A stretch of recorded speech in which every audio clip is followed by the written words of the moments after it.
High বন্ধুরা, তো দেখো আজকে সরস্বতী পুজো, তাই পাখিকে ওর মাসি সকাল দিয়ে রেডি করছে।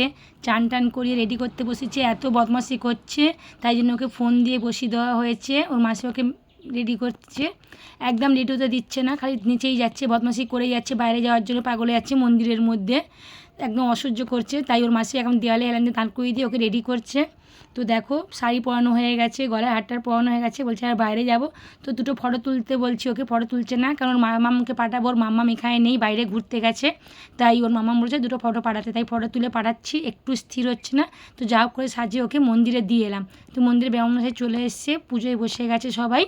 তা ওকে নিয়ে এসে সব দাঁড়িয়ে আছে বাইরে, পুজো চলছে। তা আমি বললাম তুমি এখানে দাঁড়াও, আমি একটু আসছি। তাই একদম বদমাশি করছে, একদম থাকছে না বলে তা আমি ওখান দিয়ে যাইনি, ওকে দাঁড়িয়ে যাচ্ছি ওখানে। তো পুজো আরম্ভ হয়ে গেছে, সব বাচ্চারা অনেকে চলে এসছে, সব পুজো দিতে বসেই গেল।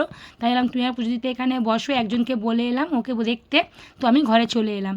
তো পুজোর এখন চলছে, পুষ্পাঞ্জলি আরম্ভ হয়নি, 9:30 বাজেনি, 9:30টার মধ্যে পুজো শেষ হয়ে যাবে। তো তাড়াতাড়ি করে সকালে ওকে রেডি করে পাঠিয়ে দিচ্ছে, একটু নাচ গান করবে, একটু খেলাধুলা করবে সব বাচ্চাদের সঙ্গে।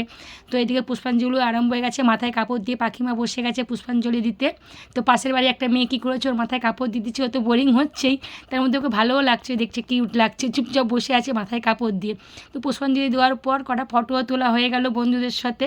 এইটা হচ্ছে ওর বেস্ট ফ্রেন্ড, তাই ওর সঙ্গে সারাক্ষণ খেলা করে, ওর সঙ্গে সারাক্ষণ দুরন্ত করে, ওর সঙ্গে নাচ গান সব কিছু।